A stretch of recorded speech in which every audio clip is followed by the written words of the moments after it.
for all of us, and added that our voices are being heard. Meantime, John Legend tweeted, "Thank you, Alabama." Boogie's Cindy quotes Lauper last night, simply he's like wrote, talking, "I he's like, love you, Alabama." You know, there's and not that Jack much defense Antonoff being tweeted played in the 2 NFL words, anymore. Some NBA. hope. No. The In the nominations NBA, I for the mean, 24th He like annual totally Screen just admits Actors it. Guild Awards have been It's announced. unbelievably Actresses bad. Niecy Yeah, Nash so everyone and was screaming like the Olivia Pelicans Munn don't play named defense. the Oh, nominees no one for plays defense. outstanding performance by an They played the ensemble best defense cast I've seen in a in a long drama time. series. Yeah. The Crown, Game of Thrones. Boogie, What's that? 9 The turnovers. Handmaid's Tale. Stranger I have to. Things. I get this. And I get this rolling text. You get teared I up. gotta You know show you it to you, tear up when you Martell, watch every This Is game. Us. The nominees Where he for like- Best Ensemble Cast in a just- Motion Picture just drove are in The the lane, Big got the Sick, shot block, Get spent Out, the Lady entire time Bird, arguing with the Mudbound, officials while- and 3 while Billboards Outside Giannis went to Ebbing, the other end, Missouri. he got a The dunk, SAG and I was Awards like, will it's be held on hilarious. January 21st at the Shrine Auditorium. Kristen Bell will be the event's very first host. I'm in love with the shape of you.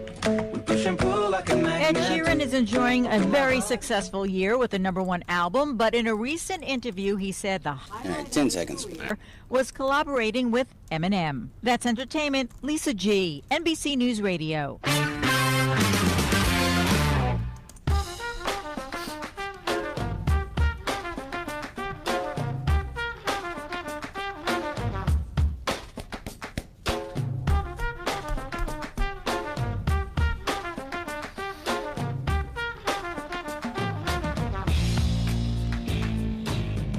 Dunc and Older on a Thursday, December 14th.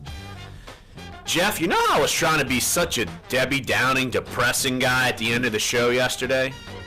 Yeah, you remember that? You over that? A good night's rest? No, I'm not over that. Change your outlook on life? I'm not over that, but so much positivity occurred after that event of me spewing off how the Saints choke a game away every year when they're good. What was the positivity?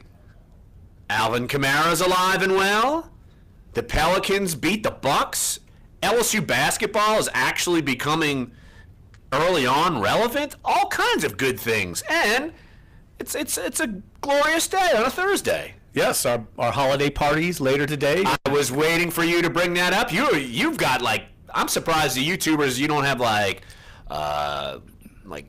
antlers on your head or like a red nose, or because you're so Christmas fired up. I mean, that's your thing. That's for later, but I hope you've got your karaoke song picked out. We have karaoke at the NOLA.com Times-Picayune holiday party today, and our own Herbie Teope has promised to perform. So we're very excited. We're going to endeavor to get live video of that performance, and it will be posted, I promise. If we can make this show live every day, we could certainly provide live video of Herbie Teope doing karaoke. YouTube Live will have it. Absolutely. We've got to get it. We've got cameras all over this place. We should be able to do it. Herbie broke to us the other day that he used to be the lead singer in a band. I thought I was the only Times-Picayune sports employee that was a lead singer in a band, but Herbie also, at some point in his life, I'm assuming pre-military, he was the lead singer, some kind of Polynesian outfit, I'm assuming. I'm surprised he didn't get all the Pollies from the Saints team and they could start their own band and just be the traveling Teopes. Might as well just call them that. Did you see there's been an announcement? I tweeted it out today. There's a Polynesian All-Star game that's going to start, I think, in college football. I don't know if it's this coming year or next year, kind of like a Senior Bowl, but only Polynesian college football players. And I know Herbie Teope will request a credential for that event. Oh, it has to. Absolutely. I mean, he's going to ask to go cover it. Absolutely. Well, we've got so much to talk about today on the show. I already brought up Alvin Kamara. His injury status is looking very well for the Jets game. Seems like he's through his concussion. Sean Payton even discussed in this morning's conference call with the media, say they're anticipating Alvin Kamara to play. He was fully practicing yesterday. Obviously, big news for the Saints and the viability of their offense, and all good on that front for Alvin Kamara. Obviously, good news for fantasy football owners everywhere that have him in their lineup as well. I will allow you to say that because it's not just your team, it is humanity. Right. Whoever is probably in, say, the semifinal rounds of fantasy playoffs at this point, someone in the Final Four has to have Alvin Kamara. Yes, and I think also, as fantasy football owners know, you just want some clarity. You don't want the, is he going to play? Is he not going to play? Is he hurt? Is he maybe going to play limited? you want clarity. It sounds like there's plenty of clarity with Alvin Kamara. He's good to go, as we thought he would be in this week, and that's a big bonus for the Saints as they get on this roll. And I liked what I heard from the Saints locker room yesterday. Players focused on the task at hand, squarely on the Jets, not worried about that big game against the Falcons coming up. And I think this weekend, Larry, I was going through my NFL picks column last night. There's some huge games. We're going to get a lot of clarity after this weekend. You've got the Packers at the Panthers, obviously the Patriots at the Steelers. I think the Vikings have a home game. If they win, I think they pretty much clinch one of the first-round byes. So finally we'll start to kind of see this thing focus and gather some focus as far as seeding goes. Right, and as far as the Saints health-wise, we're certainly talking about coming off of that Falcons game, how many people were injured. Let me just go through the injury report because it's this week everyone knows that the Jets are a massive underdog. In fact, ESPN had a stat where I think this is the biggest favorite as the Saints go into a game. It's the largest amount of points where they're favored in a game, maybe in the history of their franchise, something like that. What? Where's that at? Go look. Amos Morale has aggregated a story on it on our website at NOLA.com. And it's from ESPN Stats and Info because I think it's a 16-point favorite. They're saying that's amazing. It's something like that. I need to go look it up. To make You're sure. backtracking now. I know it's up there as one of the highest, if not the highest. So you know the storyline is basically the Saints need to keep their level head and play as if they're playing for their lives on Sunday against the Jets because, of course, the Jets are going to be starting Bryce Petty. They're coming off of a bad loss. The Jets are basically playing out the string of the schedule. And so the storyline, what are you pointing at? What does it say? Saints favored against Jets by most points in franchise history. No backtracking necessary here. No crawfishing here. Nope. That's amazing. That seems crazy to me. Why? The Saints haven't been that good. In the Breeze, like in 2011 when they were just rolling teams, like you would think they would have played a game. I don't know. In the Breeze Payton era, you don't think so? Like there would be a time when they would have played like the Browns or somebody? I don't know. Well, if they played the Browns, they weren't that big of a favorite. Say in 2010 when they were coming off their Super Bowl year, when they lost, it's something that I don't know. I don't think they were a 16-point favorite. Or now, what did they? Because it depends on the spread you're looking at. Okay, regardless, they're a gigantic favorite. But the storyline, I think, in my eyes, because you're looking not just this game, but in the future, you're looking at the injury front, and obviously good news that for Saints fans and those on Airline Drive that Alvin Kamara is practicing fully after a concussion. The Saints also listed guard Senio Kelemete, who had a concussion in the Falcons game, as a fully participating in practice. Michael Thomas as well. Remember, he got banged up a couple times in that Falcons game. He practiced fully. Kenny Vaccaro, Josh Hill, and Andres Pete were limited. I think, yeah. Well, you had Vaccaro and Hill left the game, and Andres Pete missed the game. So the fact that they're limited to start the week, I think that's a positive sign. Now, Ted Ginn, A.J. Klein, and Trey Hendrickson all missed practice yesterday. I anticipate Hendrickson and Klein missing this game. I think Ted Ginn, it's up in the air for him. Remember, he took that massive shot on the final drive. And if there's a game you can live without Ted Ginn, this would be the game. Right. Get these guys rested up for Atlanta. That's the one potential roadblock the rest of the way, in my opinion.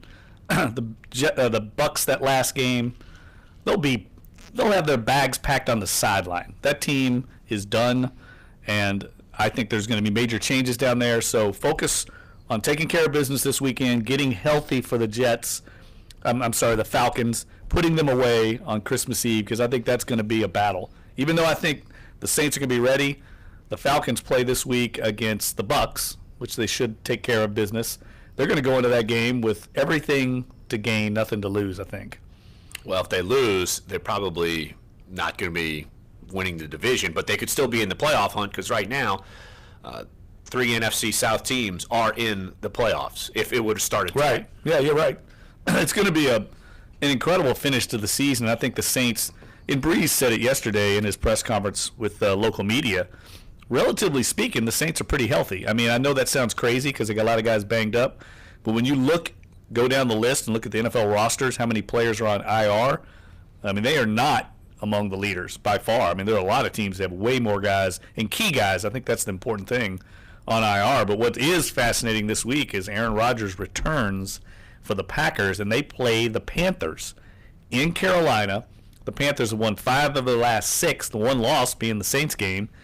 And so Aaron Rodgers, in many ways, his injury could dictate how the NFC South has played out, because he was hurt earlier when the Saints played him and they got the win, and now he comes back and plays against the Panthers, who that's such a good point. Yeah, and let's see, did the Falcons, didn't they beat Green Bay even with Aaron Rodgers? Yeah, that was the opener of that stadium. Right. I mean, they were emotional for that game and played very well. That was probably the best Falcons game of the year.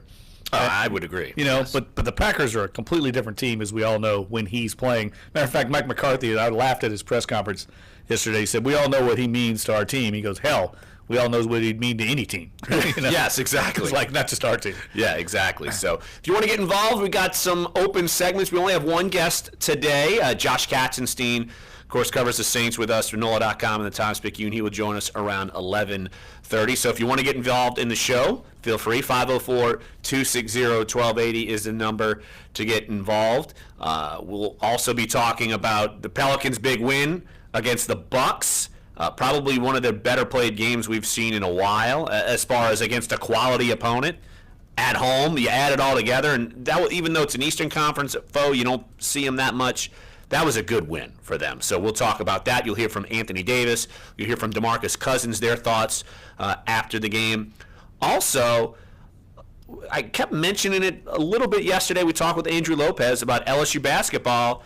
They took on Houston last night. They won. And look, even though the expectation level isn't that high for Will Wade and LSU, just having a chance to catch up and watch them last night, I think instead of them being this total doormat, like it's been predicted within the SEC for LSU, I think they're going to be, I'm not going to go that far. I don't think they're going to be a doormat. So I think it's something that everyone knows Will Wade's going to be around from year 1 to year 2 to year 3, and he's got this great recruiting class coming in next year. But if you build a base this year, and it looks like the early goings, he's starting to do that, because, look, they've beaten Michigan, they've beaten now Houston. I think there's certainly some positivity going on up at the PMAC. Yeah, nobody expected them to beat Michigan or Houston, I don't think, when Probably the season not. started. Right. I mean, this roster is not that formidable, but Will Wade's getting it done, and the players are buying into him, and he's coaching. If you watch him coach, he coaches on every possession. I mean, he reminds me, I don't want to bring it up, but Rick Pitino's like that. Oh, here we go. I'm just saying, the way he coaches every possession just seems like it matters, and I like that. It's so much different than Johnny Jones. Well, yes. Johnny Jones just kind of sat over there and let the players go through the motions sometimes. This guy is up and into it. I love watching him coach. I think he certainly helps the emotional want-to, as far as a Les Miles term, the want-to for the players that he has. Let's not go there.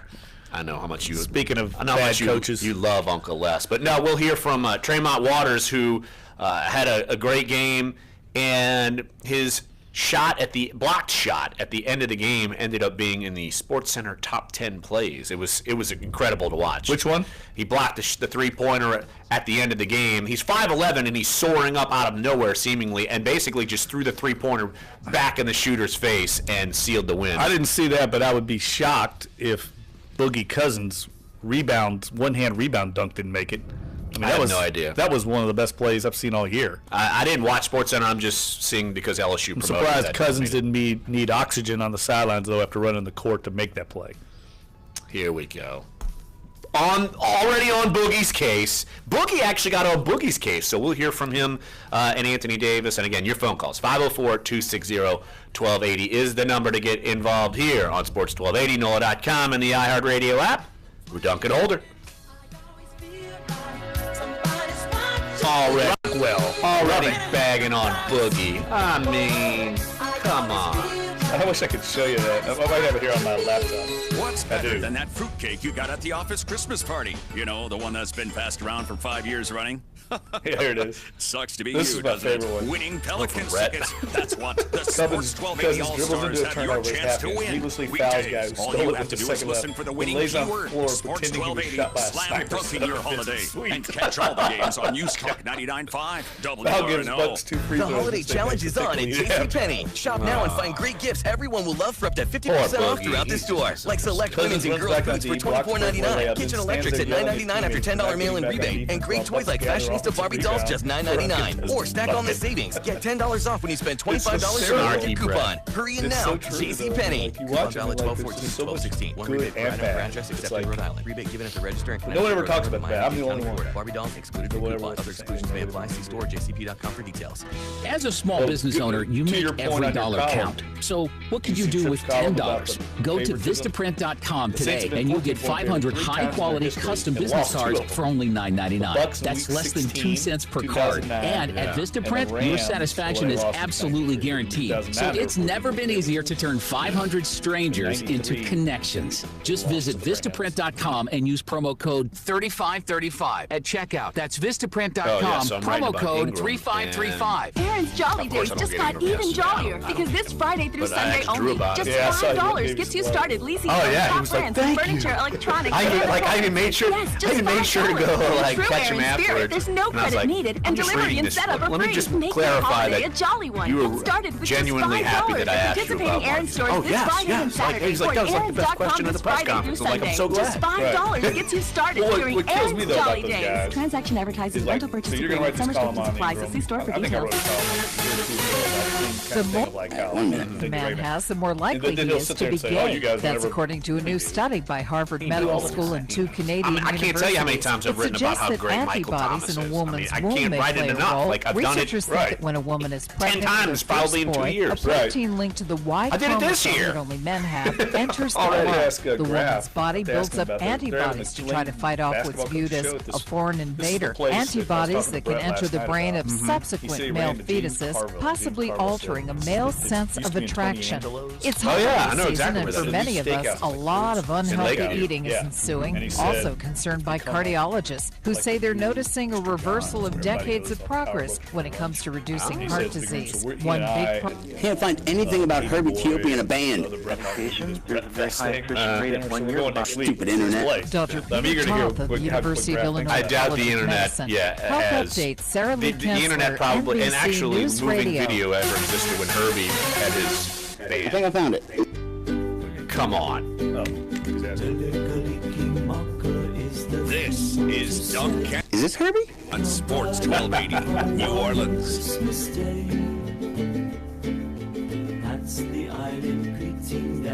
Jeff, you've brought us to like paradise. You're bringing us to like Hawaii or Fiji or This is the Polynesian Christmas song, I assume. I don't know. Polynesian if it's an song actual in general. Christmas song. I don't know. I think it's What was the just song that Chevy Chase sang in Christmas Vacation? Thought this is it. Is this it? I think it is. I think so, yeah. Yeah. Okay. I think that's correct. I'm really on top of things this morning. I think that's correct. So, some significant news coming out of LSU and their football program. They've made some changes. Yesterday, we were talking with Andrew Lopez about them losing their general manager to Tennessee. And now you've got changes within the offensive staff.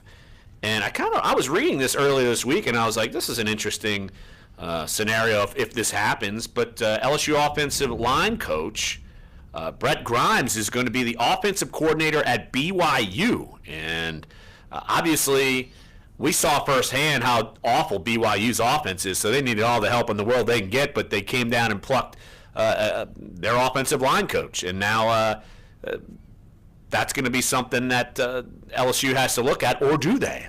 They knew this was coming, and they've already got a replacement. Well, there was a big movement among social media, LSU Twitter, if you will, to hire Kevin Mawai. But Kevin Mawai's never really coached. I mean, I don't know if that's an easy transition or not. Offensive line's one of the more difficult positions to coach. It's not easy. But if anybody could do it, it'd be Kevin Mawai. But they've already made a hire, I believe. Yes, they have. Our own Chris Dabe reporting last night that LSU will hire James Craig from the Los Angeles Chargers to be their new offensive line coach. He's a first-year assistant offensive line coach with the Chargers and spent 3 seasons with the Denver Broncos where he won a Super Bowl. He also has experience working with LSU head coach Ed Orgeron at Tennessee in 2009 and USC from 2010 to 2013. Also, according to Chris in his story, while at Southern Cal, Craig coached first-team all Pac-12 selections in each of his 4 seasons there, including among them were first-round draft picks Tyron Smith and Matt Khalil. So Ed Orgeron obviously knew that BYU was hot on the trail of Jeff Grimes and has made a move quickly. And it seems like, Jeff, all of these coaching shufflings throughout the country, whether it's head coaches or assistant coaches, everybody's having to make tons of moves right this second because of the early signing period. And I think it's changed the game and probably things we haven't seen before in the past, say, I don't know, maybe ever, as far as such quick movement, hiring and firing. Yeah, because it's all happening before the bowl games, right? In that kind of interim period. And I agree. I think there's going to be some adjustment period with this new rule, but I think all in all, it's a good rule. I like it. I like it. It gives players flexibility. It allows some of the up-and-coming programs to steal a player here or there. What's happened in the past, at least in talking to some of the coaches that have dealt with it, say like a Tulane is a good example. Tulane is on a guy that a prospect that they think it's under the radar, and what happens is the bigger programs in February start seeing some attrition to the recruiting class, and then they come in at the last minute and make a run at that player that might be at a lower level program and steal them away. Lindsey Scott's a great example. Lindsey Scott was committed to Syracuse, and then he backed off, and then when LSU dangled a scholarship offer at the last minute, he goes to LSU, doesn't work out, and he probably would have been better off going to Tulane or Syracuse to begin with. And that's what I think, that's what this early signing period does. It allows players also to get focused on their studies and other things and get the recruiting mess out of the way. Right, and it's not like the process, even if it wasn't, say, there's a signing period in December and then there's one in February, like the normal one. I mean, these kids have been getting recruited for months, for years, some of them, yeah, for years, for sure. You're right. And it's not like a team can't come back and see a guy, if they doesn't want to make the decision right away. And Andrew Lopez was talking about that yesterday, that schools can zero in more on guys who decided not to. So if there's 5 spots left, they can zero in and really go after some of these guys. But I'm curious to see when we get to that point, how many top-level recruits, because isn't it the signing period only like a 3-day period? It doesn't have a limit on it? I don't know that. I'm pretty sure, because obviously once National Signing Day happens in February, that can extend to eternity, really. But I think there's a limit. Oh, you're talking about the early period. Right. I think later you could sign for a while. Later, yeah. I thought that's what you were talking about. No, yeah. the early signing period, it's a limited But it amount makes of time. sense for players and schools.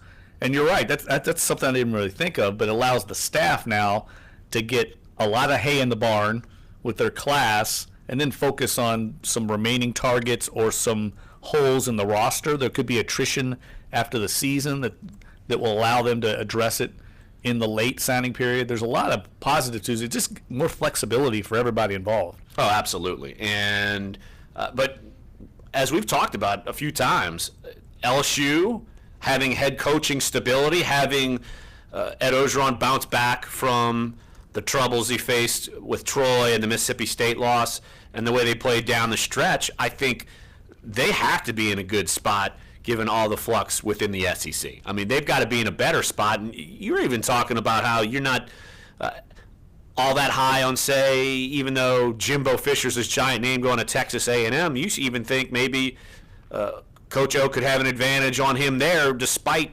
Jimbo being maybe a more high-profile guy. Well, Texas, I don't know what kind of recruiting ties Fisher has in Texas or who he's hired on his staff, but that's an interesting place to recruit. It's not easy to go into Texas and forge a recruiting base, especially Tom Herman's got a one-year start on him. Houston is a significant LSU recruiting base, and Oklahoma comes down there and gets a lot of players, and we're not even talking about the Baylor's, Texas Tech's of the world. TCU, those schools do well.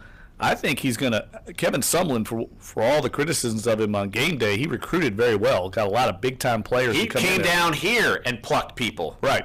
I know. And look at some of the players A&M sent to the NFL. I mean, Myles Garrett and Mike Evans. I mean, it's just a list of top-level players. I think what's the left tackle for? Jake Matthews. Yeah, Jake Matthews. I mean, these are like top 5, top 10 picks that he recruited there. So I don't know how it's going to work out. I'm not sold. I wasn't sold on Jimbo Fisher coming to LSU. I don't know why everybody was enamored with him. I was sold. I was not at all. I was sold just because he wasn't less. Well, he was better than less. I mean, right. Anything's better than less. Oh, anything's better than less. Come on. He was not a home run, and people were acting like he was the Messiah. I think he's a good coach. I don't think he's a home run, but I mean, I would have much rather had Tom Herman. Much rather. I think Tom Herman's going to be a superstar. How'd they do in Texas this year? They did a lot better than I thought they'd do. Was there? I honestly don't know. I'm asking you. I gotta look it up. I mean, I'm bored. I'm half snark, half serious. I don't know. That's the way you live life. I think half snark, half serious. I'm not that snarky all the time. And by the way, that signing period, December 20th. That's how you live life. Half snark. Jeff's patting his back. So, all right. So they ended up. By the way, hang on. December 20th through the 22nd, 3-day signing period.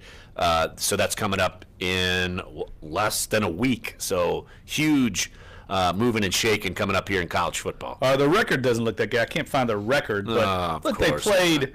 Everybody jumped off the bandwagon on Texas when they lost the opener to Maryland. Rightfully so. That was embarrassing.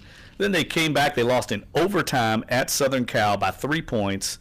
They beat Iowa State, who beat Oklahoma. They beat Kansas State, Herbie Teope's alma mater. Lots of Herbie They lost mentions to today. Oklahoma 29-24. They lost to Oklahoma State 13-10. They beat everybody else of significance except losing to Texas Tech 27-23. I mean, I think that's about as. I mean, what's negative about it other than losing to Maryland? Those games, Texas, Oklahoma, Oklahoma State, those are quality losses for a program that was down. They lost to Oklahoma State in overtime. Quality losses, like moral victories. I'm saying that in his first year in a transition period. I think the guy's going to be a star. Matter of fact, I know he's going to be a star, and people are going to look back at that move as a significant hire by Texas, getting him back on track. Well, LSU could have had him if they would have ponied up the money. I know, and I don't understand. LSU's got the money. LSU's the one thing they have is money. I mean, they pay their assistant coaching staff higher salary than any other staff in the country. They invest resources. And I say that all along. That's because they don't pay their head coach as much as the other places in the country. They can. They got TAF's got money galore. There's 100,000 people at every game. They have huge revenue stream. Look at their budget. Their football budget is, I think it's in the top 3 or top 5 for sure. So they have the money. And look, I wasn't enamored with the Coach O hire at the beginning, but the more I was around him, the more I talked to him, the more I talked to people involved in the program, the more I liked it. And especially when they couldn't get Herman. Then I would much rather have Ed Ogeron and his staff right now. I forget who were the names being floating around. Well, Jimbo was out of that. He wasn't going there after it didn't happen the year before. Right, but I forget who the Fisher. I forget who the names were floating around at this rate. The one thing that Fisher would do that Ogeron... PJ Fleck, I mean, was that a name that was floating around? Yes, I like PJ Larry Fleck. Fedora, but would you have been, oh my gosh, those guys would be exponentially better than O? No, I don't think so. But what Fisher would have done, what Fedora would do, is what I alluded to yesterday. I think they'd address the quarterback position and be able to recruit stud quarterbacks into LSU that's eluded them for decades. Well, remember, Jimbo Fisher, as much as you don't want to say Jamarcus Russell wasn't the number 1 pick in the draft, he was the number 1 pick in the draft, and he was mentored by who? Yeah, Jimbo. That's one thing I would say there's a feather in his cap. He's produced good quarterbacks at Florida State, too. Absolutely. Almost every year they have a good quarterback. No doubt about it. So, speaking of a program on the rise, let's take a break right here on the show. Let's talk about LSU basketball. Look, a big win last night against Houston. It was on the SEC network, so you had plenty of eyeballs on it. And I'm not going to say they're going to make the NCAA tournament, but they're not these bottom feeders either. And they played some entertaining basketball play. And so let's talk about that. Big win last night, and you also hear from Tremont Waters after the game. He's been a big part of the reason why they're beating notable programs early on in the season. So we'll talk LSU basketball. Don't forget, top of the 11 o'clock hour, we'll switch gears to Pelicans because we definitely want to spend a good half hour on them. And then from 11:30 to the end of the show, we have Josh Katzenstein talking Saints, and we'll talk Saints the rest of the show. And your phone calls. 504-260-1280 is the number if you want to get involved. Today on Sports 1280, NOLA.com, and the iHeartRadio app, we're Dunc and Holder. Early tinkle.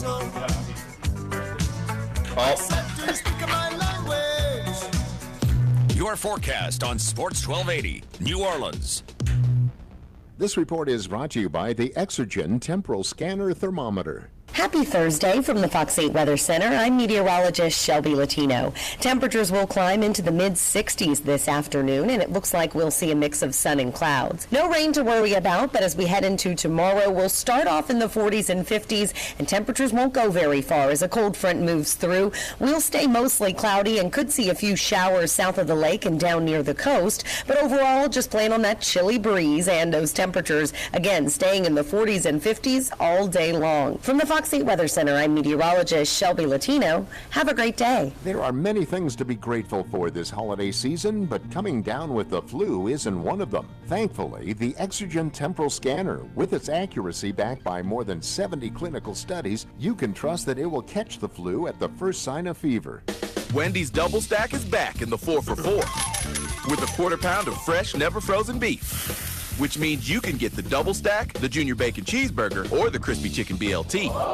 Along with 4 nuggets, small fries, and a small drink. All for just $4.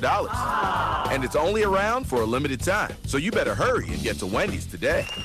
That's a deal so good, it can't be beat. No, I said beat, not beep. Sorry, man. Not valid in Alaska and Hawaii. Fresh beef available in the contiguous U.S. and Canada. This holiday season, iHeartRadio has partnered with Red in the fight to end AIDS. Whether you love the color or the cause, when you shop Red this holiday, you're a powerful force in the fight against AIDS. Go to Amazon.com/Red and choose from over 150 products that raise money and save lives. Join the fight to end AIDS. Shop Red this holiday season and save lives now at Amazon.com/Red. The Thunder come away with a 195 win over the Pacers as boos rained down on Paul George during his return to Indianapolis last night. It's got to be George's first game back in Indiana since forcing to trade away from the Pacers in the offseason. That wasn't a surprise. And what have I done with my life? Did a great job of helping me battle this one tonight. Just 12 Number one, yes. George on 3 of 14 shooting. NFL Commissioner Roger Goodell will not get another extension when his new contract expires in 2024. So says NFL spokesman Joe Lockhart, telling NFL Network Goodell's recent extension will be his last. Goodell disputed that report when speaking with the media. On the field, big excitement in Green Bay with number 12 back to the pack. Quarterback Aaron Rodgers set to return to action. Coming back. Packers play the Panthers in Carolina. Baseball's winter meetings wrap today with the annual Rule 5 draft. Meanwhile, reports say the Marlins are dealing outfielder Marcell Ozuna to the Cardinals for a package of prospects. What? That's sports. NBC News Radio. Ozuna to the Cardinals.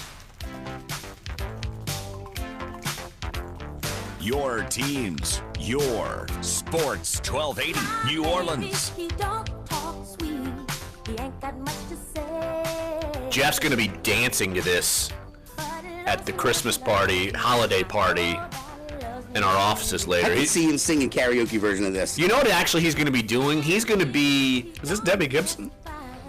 This is not Deborah Gibson, but this is from Footloose. I could see Jeff... Dave, I know you can see it too. I could see him being Kevin Bacon and finding some abandoned warehouse and doing gymnastics all throughout the warehouse. Because I could see Jeff being a gymnast. He's spry, even though he says he has no ACLs in his legs. He could still bounce around and do cartwheels and backflips and do maybe the rings or like the parallel bar. You can do it. Are you kidding me? No, this is no real. Flexibility at all. I did like you run every day. I know, but I did a yoga class a few weeks ago, and I could not move the next day. because I don't do any of those kind of stretches or any kind of movement like that. Yoga it's not cardio, so that's not your thing. I know. Trust me. You can run, but you can't. I can't You hide. can't stretch. No, you cannot hide. You definitely cannot I hide. will not sing that later, but if I might do a Debbie Gibson song for karaoke. We should do a duet.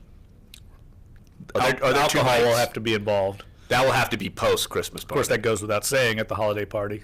Exactly. At the NOLA.com holiday party. Exactly. So, but look, it's not time to party yet up in LSU, but good things are going on with the men's basketball team. I got to admit it because I had zero expectations for this team. And look, we're still, let's see, 1, 2, 3. We're 3 games away from their next significant opponent against Memphis. And then they open up the SEC season at home against Kentucky on January 3rd. But in the meantime, I know expectations were very low, especially given the media said LSU would finish dead last in the SEC under new basketball coach Will Wade. But all I know is they were a fun, exciting team that I watched last night, and I tried to watch them against Michigan when they played in Maui. Right. And I watched a little while, and I was surprised that they were winning that, and then I fell asleep, wake up, and they won that game. And so I think that was a start to something good. But look, last night LSU wins 80-77 in a game on the SEC Network. And look, LSU had a big lead in the first half. They kind of let Houston get back into it, but Houston's a good team. And what was Andrew Lopez saying yesterday? In some of the computer rankings, they were ranked, say, in the 40s. So a quality win. Yeah, for LSU. Kelvin Sampson's the coach, right? Right. He's a very good coach, even though I know he had some NCAA improprieties, but he can coach. And Will Wade, I think, is proving he's got some X's and O's chops, and he's getting his team to play hard. And that's half the battle. And look, the SEC, once you get past Florida and Kentucky, A&M is probably the best team in the West. But once you get past that, I mean, it's pretty wide open. I think LSU is going to not finish in the basement by any means. Now, I'll tell you what. You had some career nights. Aaron Epps, who ended up getting, I think it was anyway, I don't know what my thought was. I was confused because at the end of the game there was a turnover and it went through someone's legs and it was a dunk. I'm confusing whether it was the Pelicans or LSU. I'm confusing the wins. I get it. I got you. Anyway, it happens. Aaron Epps, 26 points, 16 rebounds. He was getting it done. 8 offensive rebounds, 8 defensive rebounds. He was 8 of 9 from the free throw line, 8 of 12 overall, and played 29 minutes. I don't know if you're going to get that from Aaron Epps every night, but a good prognosis for him is that he's able to get this done. And then you look at Tremont Williams, 7 of 14 from the field. He ended up with 17 points, and really the highlight of the game because LSU seemed like they were going to be able to seal a win, and then Tremont Williams turns it over at the end of the game. Houston comes down the court and set up for a 3. Looks like there's an open look, and then Waters comes up, and he all 5'11", and skies up and not just tips the shot, shoves it back down the shooter's throat. They get the ball. Houston misses maybe not a half quarter, but about halfway between the three-point line and half-court line. They miss it, and LSU wins the game. And Will Wade is ecstatic, going up with the band, screaming the fight song. I mean, he's bringing an energy that we haven't seen in a LSU basketball coach. Honestly, let's see, since John Brady, because he was a fiery guy. The previous 2 coaches, not so much. No, that's a good point. Trent Johnson had no fire at all. No. It's like a librarian over there in the sideline. Coming from Stanford, yes, he might have been a librarian. But, Tremont Waters, you mentioned him. I mean, he's a very fun player to watch. He was a big-time recruit. For them to get him in at the last minute like that, I think he was committed to Georgetown, and then they had a coaching change. That was huge for Will Wade, kick-starting this rebuilding program. And with Waters there, they got Javonte Smart coming in next year, Naz Reid, Darius Days. They have a top recruiting class to pair with him and the holdovers they've got coming back. LSU basketball is trending upward, and players are going to notice. Recruits are going to notice this. They're going to want to play for this guy because he brings it, as you said, and the team is responding. So, Lord knows, LSU basketball, the fact that we're talking about them, it's refreshing because we haven't had much to talk about other than Ben Simmons when he was there. We're talking about them on December 14th when LSU football is in a bowl game and they've got a recruiting day coming. The Pelicans got a big win against the Bucks and are above 500, and if the playoffs started today, they'd be in it. The Saints are 9-4, and we're talking about LSU basketball. I think that's absolutely a good sign for Will Wade. And I'll just read the headline from our own Ron Higgins, his column after the game, because he's seen the bad and the worse for the last few years. Just the headline. Houston is the latest team to discover that LSU's attitude has flipped from last season's quit to this year's grit. And I think that tells the whole story, because last year's team quit. This year's team, you could tell, is a different energy about them. And for a lot of the roster, I mean, a lot of those guys kind of went away. So you've got kind of some new players and some new energy. I think Antonio Blakeney's in the NBA. Yes. He's playing for somebody. Ben Simmons was actually talking about the other night when we talked to him about his progress, and he mentioned how he's following Antonio Blakeney, who was a very good shooter and had NBA talent, just never really got to be a dominant player in college, and then left after, 2 years, I think? Yeah, and it was Aaron Epps. I didn't think my memory was too bad. There was kind of a loose ball, and he got it and got the layup and then made the free throw, so he able to get a three-point play there. And so, yeah, obviously he played one of the best games of his career. But why don't we hear what Tremont Williams had to say? He spoke to the media, obviously excited. Let's hear his Q&A, and, of course, Andrew Lopez was part of that Q&A. So let's hear what the LSU freshman point guard had to say after LSU's 80-77 win over Houston. You probably had to know that he had to go up with that shot, the way they were rotating the ball. Just kind of talk us through that play. Waters. I had just turned the ball over, so I knew I had to make a big-time play, and there was 10 seconds left. It came down, about 4 seconds left, and I just knew he was going to shoot the ball. So I had to contest it, which I didn't do all game. But winners make winning plays, so I had to. You ever made a buzzer-beating block before? No, never. Is that have you gotten a block shot this year? I'd have to look at the numbers. I don't know. I don't believe so. It's a good way to make your college debut as a shot blocker. Yes, it is. Talk about Epps and the night that he had. He was huge for you guys, especially on the second chance points. Big man on campus.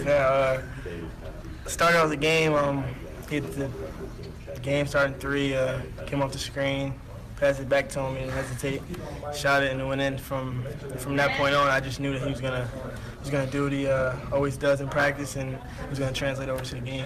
You seem to have just a knack for getting offensive rebounds tonight. The ball just kind of seemed to find his hands. No, I feel like he did a good job of practice working on that, and it just translated over to the game, and he was able to get the loose ball at the end and one, and that just sparked the fire.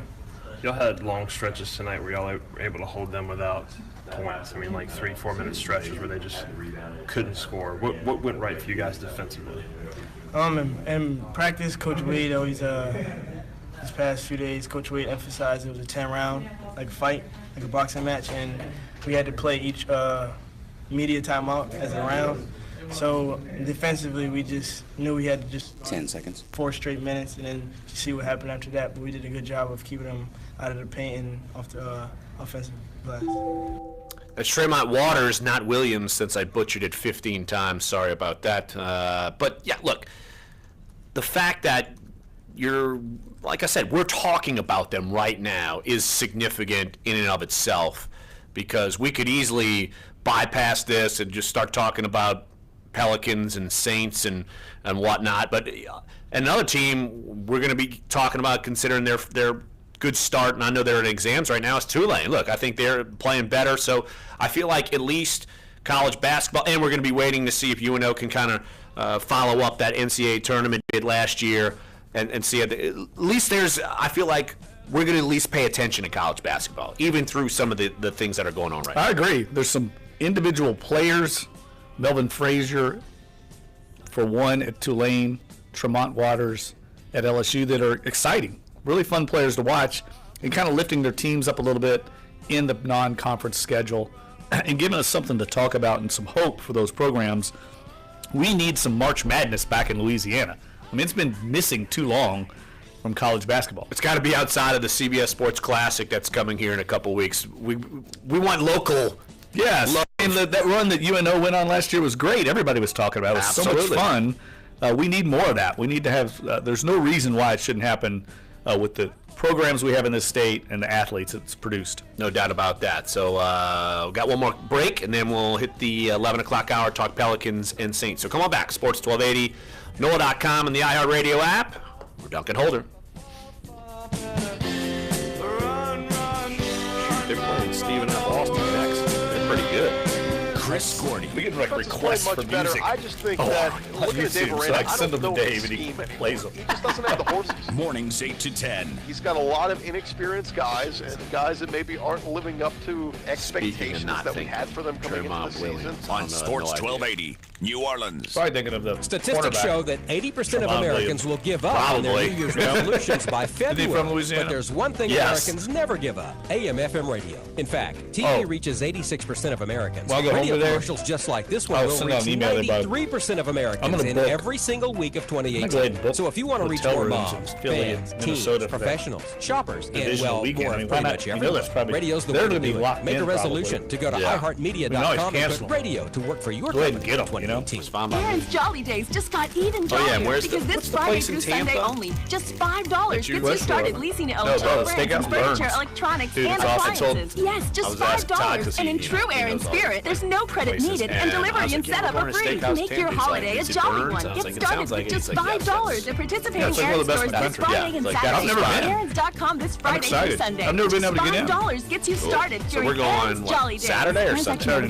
Rental purchase agreement. Some restrictions apply. That'll be fun. For details. I mean, it's a little early. If you The get time I could caught get in was drinking and 6:30. driving, your social life stops. I'm but still your going to friends' be social lives Yeah. don't. Buy late curfew. Buy Yeah, I'm parties excited with about friends. Buy freedom. It's a sport, Go to so- ultimatepartyfoul.org to make sure Herbie's you don't gonna go? get left behind. Well, I mean, Herbie, the photographer.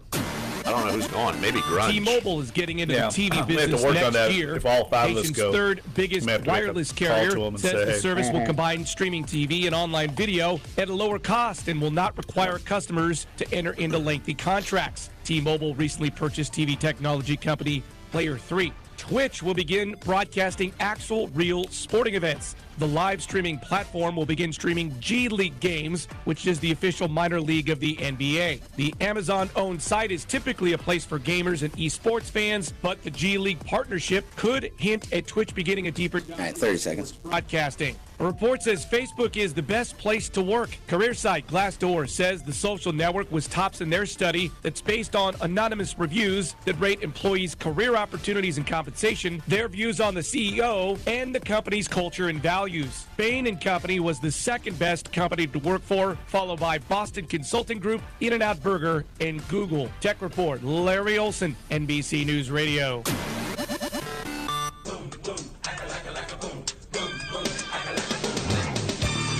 This is Dunc and Holder on Sports 1280, New Orleans. This has to be a request from someone on YouTube. You say all you do most of the shows now, the YouTubers get wild and crazy and they want to hear their music. Yes, and you know what? Surprisingly, I shouldn't say surprisingly, that's not fair. Good requests all across the board. Unlike some of your requests from the Torture Tuesday, whatever it was. I don't make requests on Torture Tuesday. That's just Dave's portfolio. Craziness. That's Dave's portfolio of the, you know, the days of stylings of Dave. Right. From Tattooed Santa's own. There's a lot of 80s requests today, which is right up my alley. Right up it. I don't have any problem with 80s music. Are you kidding me? No, I'm awesome. good with it, yes. But it's just... we should do that's that's a new Twitter poll. Really? This is the Twitter poll. I'm going to figure it out today. You're not going to figure out a Twitter poll. I mean, this guy can't figure out Twitter polls. I'm all over it. I don't know. But he could still do gymnastics like Kevin Bacon in Footloose, though. 504-260-1280 is the number to get involved. Just a heads up. We'll be talking Pelicans heavy in the beginning of hour number 2. You'll hear from Anthony Davis. You'll hear from DeMarcus Cousins as the Pelicans are coming off big win against the Milwaukee Bucks, and then we will turn the page. Final half hour, we'll talk Saints. We'll have Josh Katzenstein on from NOLA.com and the Times-Picayune, and we'll talk Saints and Jets as some good news coming out of Saints camp for the old Hoodats and everyone on Airline Drive with Alvin Kamara fully practicing yesterday. Obviously, that means he's passed the testing for concussions. You do not fully practice if you don't. I mean, that's just the nature of the game. Yeah, I think he's going to be 100%. He hadn't had concussion issues in the past. He didn't have many in college. Hearing him talk about that, so that's a good sign.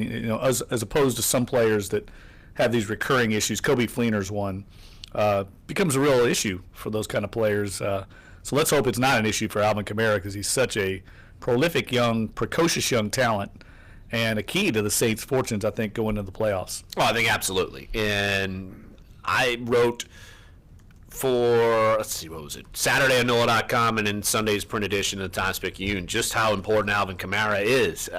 Even if you're game planning, I know if he would have missed a game, you would have been able to game plan without him, but it's still a different dynamic, and you can almost, I forget, we had a caller who was talking cause and effect a couple days ago.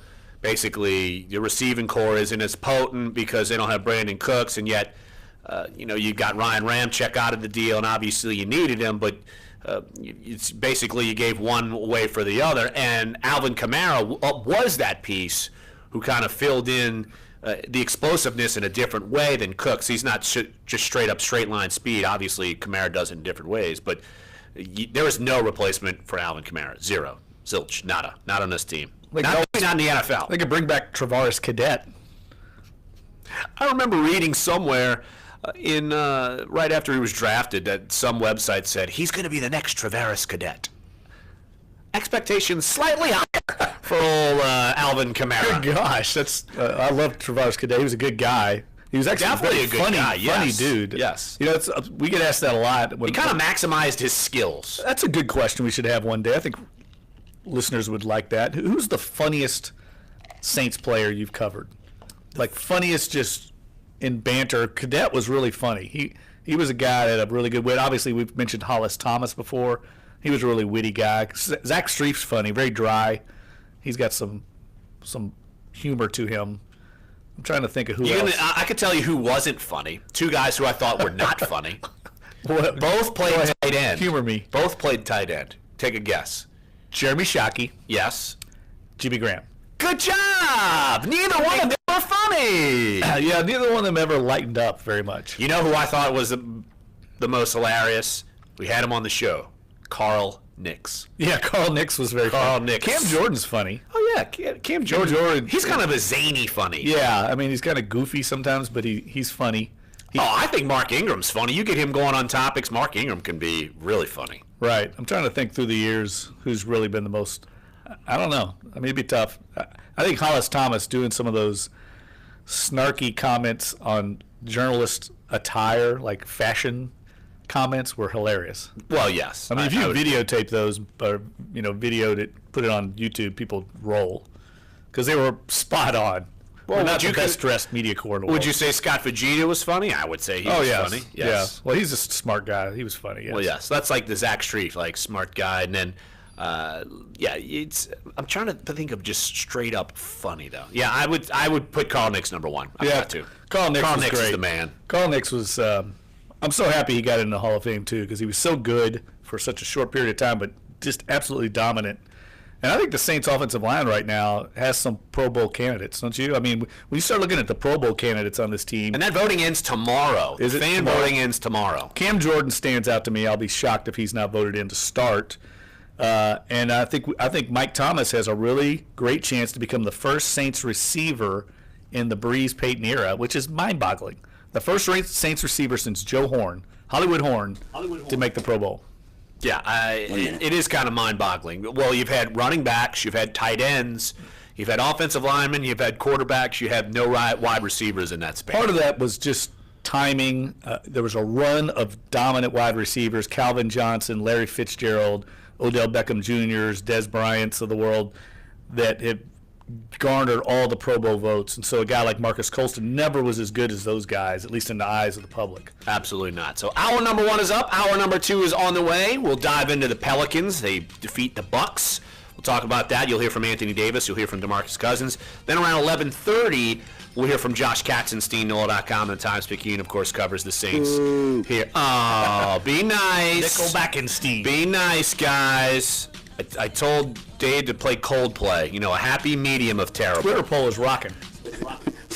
I don't even know what the Twitter poll is here. We'll find that out. Ultimate Tease coming up, hour number 2. Dunc and Holder. What's the best decade for music? It's like, what? 70s, 80s, and 90s. Decade for music. And it's like 70s, 80s, 90s. What is that? That's not a 70s, 80s, 90s. Don't get Catherine Carroll started. She'll try to rig the vote. Flavor of Pepsi Zero Sugar, then you have good taste in taste. Pepsi Zero Sugar. If you don't love it, the funny part is I heard that song Let the Music Play on the ride into work this morning. Pepsi taste. Zero in on refreshment this holiday season with the great taste of Pepsi Zero Sugar. Never give in. Never give in. Never, never, never. In nothing, great or small, large or petty, never give in except to convictions of honor and good sense. Winston Churchill's immortal words stirred an entire country in the face of certain defeat. Today, these words give each of us the courage to reach for our own victories. Never give in. Never give in. Never, never, never. Commitment. Pass it on. From the Foundation for a Better Life at values.com. WODT WNOE FM HD2 New Orleans. Listen on the free iHeartRadio app. Search Sports 1280. In order for Goodell to receive the full payment. Meanwhile, in baseball news, the Angels acquired second baseman Ian Kinsler from the Tigers. Cardinals have reportedly acquired outfielder Marcell Ozuna from the Marlins pending a physical. And the Astros and right-handed reliever Joe Smith have agreed to a 2-year, $15 million contract. Big news this morning from sports meeting business. Disney has acquired Fox's studio and television production assets for $52.4 billion. It's just an agreement at this point. Obviously still has to be approved. But the package Disney is buying reportedly includes Fox's regional sports operations, but Fox retains the rights to the national sports assets. I'm Deb Carson. We are Fox! As expected, interest rates are going up. For the first time since June and the third time this year, the Federal Reserve is adding a 0.25% to the short-term rate banks pay. How will it affect you? The rate on your home equity line, auto loan, and credit card, anything tied to the prime rate will be going up at least slightly. The interest rate you get on your bank CD will also improve slightly. And Fed Chair Janet Yellen expects more gradual increases. That expectation is based on our view that this rate remains somewhat below its neutral level. That is, the level that is neither expansionary nor contractionary and keeps the economy operating on an even keel. Yellen is also giving a qualified thumbs up. I feel more attached to you, Jeffrey, so I feel like I need to help more. Projections, she says, are dicey. There are many factors that affect those projections and changes in tax policy. No, we had a good list, though, already. Yeah, no, it's going to be hard to whittle it down. And tax cuts are not, she says, with a jobless rate of 4.1%, the labor market might be just about as good as it can get. The unemployment rate is lower than their estimates of its long-run sustainable rate. No, I liked it, yeah. I think we are in the vicinity of full employment. Yellen doesn't leave the Fed until February, but this was her last but it was good to have conference. Jen Hale and she's in there. encouraging more women and minorities to doing it long enough. I'm trying to find not just wants and desires triggering credit card debt. 42% of Americans I think both of them. No, when you said Ryan Clark, I was like, that is great. I was like, I forgot Marcus Spears Lending Tree survey found spending on he's everywhere. The two biggest factors in credit card debt. And a new creditcard.com survey says 75% of parents are helping their adult children with finances. 75%. The most common expenses parents are helping pay are cell phone bills, rent, and utilities. Of that 75%, 34% say they're helping to pay their grown child's living expenses, and 70% say they're helping to pay off their kids' debts. Consumer and Business News. Joe McConnell, ABC News Radio.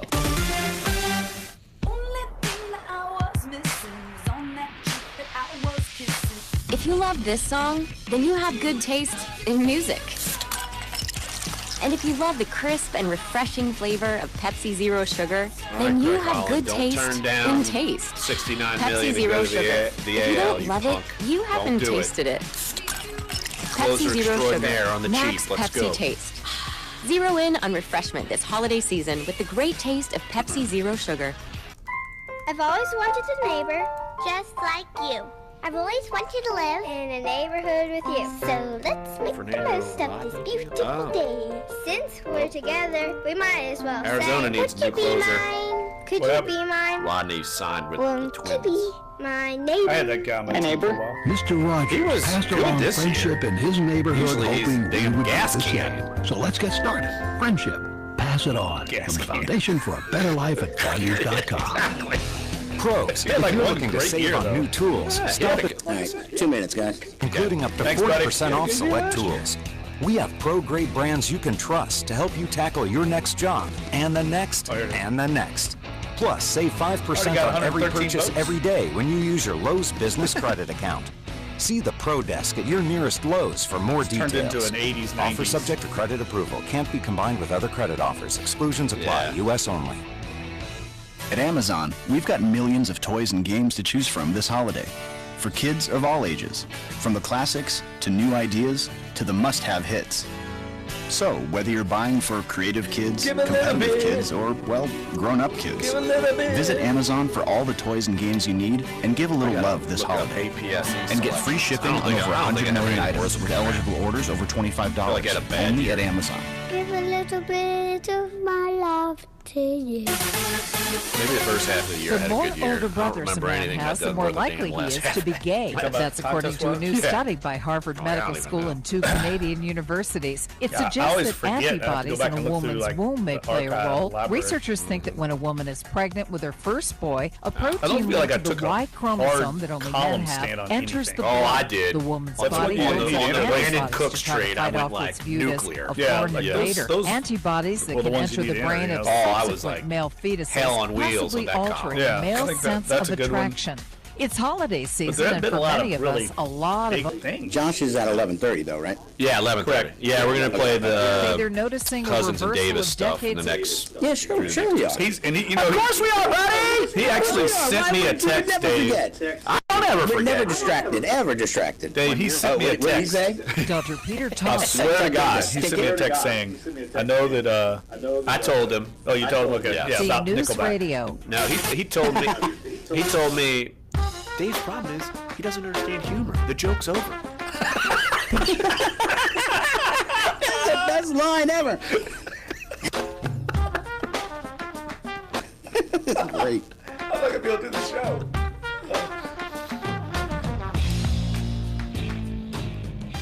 Dunc and Holder, hour number 2 on a Thursday, December 14th. You missed any of hour number 1, but don't worry, you can catch up after we're done hour number 2. You can catch up on sports1280.com, NOLA.com, iTunes, SoundCloud, and YouTube page. And turning our attention to the Pelicans, they deserve it. I wasn't so sure they would win last night's game, given the kind of back and forth nature that they've had these last few games. And yet they pulled it off. Big win against the Milwaukee Bucks. And I'm just looking at this tweet that from our own Will Guillory, he tweeted literally a minute ago from Etuan Moore in December. He's played 8 games, 19.6 points per game, 3.3 rebounds, 2.4 assists. He's shooting 63.3% from the field and 67.4% from three-point land. That's incredible. No, for Etuan, for anyone, but for Etuan Moore, who you didn't even in a perfect world, he probably wouldn't even be a starter if Solomon Hill was healthy. Well, he certainly deserves to start now. And yes. For all the criticism that people have, and we've directed Alvin Gentry over the years, that move to insert him into the starting lineup over Dante Cunningham has transformed this offense. Right now, I would argue next to the Warriors and the Rockets, the Pelicans have the best offense in the NBA, and it's mainly because of the perimeter shooting they're getting from Etuan Moore, Drew Holiday, and Darius Miller, who's just consistently knocking down 2 to 3 perimeter shots a game at a critical time. He's playing very well. And they had an interesting lineup in the game at one point last night. They had Davis at the 5 spot with Darius Miller, and then they had Rondo, Holiday, and Moore. They were very small, and it was very effective. It got them back into the game. Pelicans winning 115-108, and I'm sure Pelicans fans were looking at the first quarter and saying, oh, here we go again, ho-hum. Pelicans give up 37 points in the first quarter. You know, it's going to be some shootout again, and yet little by little, and I'm actually not little by little. Let's just look at the points they gave up the final 3 quarters to the Bucks. 26, 22, 23. That's playing solid defense for once, because we've had plenty of phone callers, and you and me have talked about it. At times it looks like they don't want to even play defense. But look, the Pelicans won all 3 of those quarters, picked up the win, and I think this.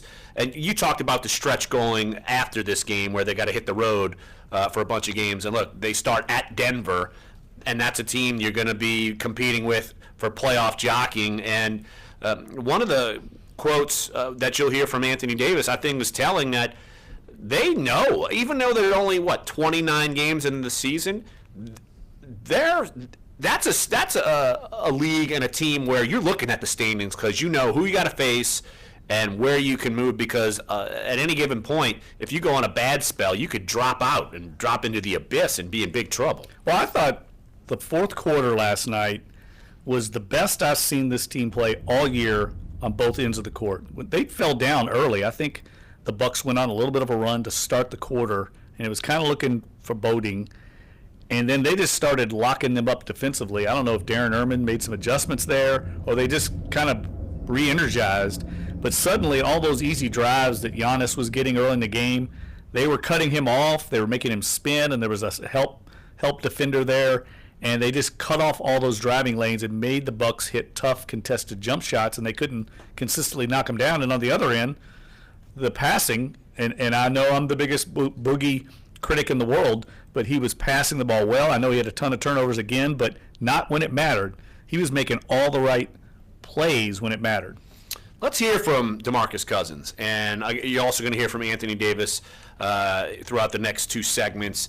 And look, Cousins had 26, Davis had 25, Etuan Moore 21, Holiday had 16 off the bench, Cunningham had 8 points, which you don't even expect that. Darius Miller had 9, Jameer Nelson had 5. They basically just played with 8 players again, but they were able to get it done. And you look at the shooting percentages, and Jeff, I'm mentioning, you kind of almost wondering, when is this going to fall off? Because, I mean, they shot 56.3% from the field, 52% from 3.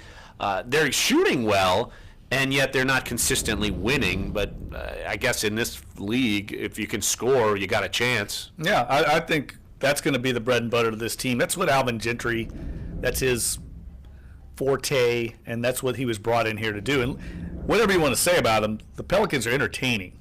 There's no doubt about that. I mean, yes. DeMarcus Cousins, good and bad, is entertaining. I mean, the guys, you don't know what's going to happen one trip to the next up and down the court, but the guy's an unbelievable talent. And last night, the Bucks didn't have anybody that could handle him in the paint. Well, they didn't have 2 superstars, and the Pelicans do, and I think that was the primary reason they got it done. But let's hear from DeMarcus Cousins. Let's start with the Pelicans being able to win in the last few minutes of the game. I think that's what it comes down to.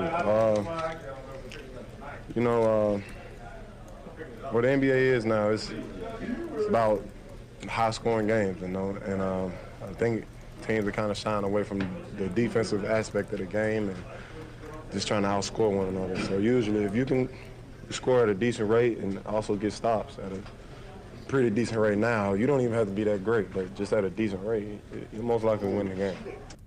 I think that's a pretty telling quote from Cousins, and look, we've had callers call in frustrated about Alvin Gentry, the lack of defense.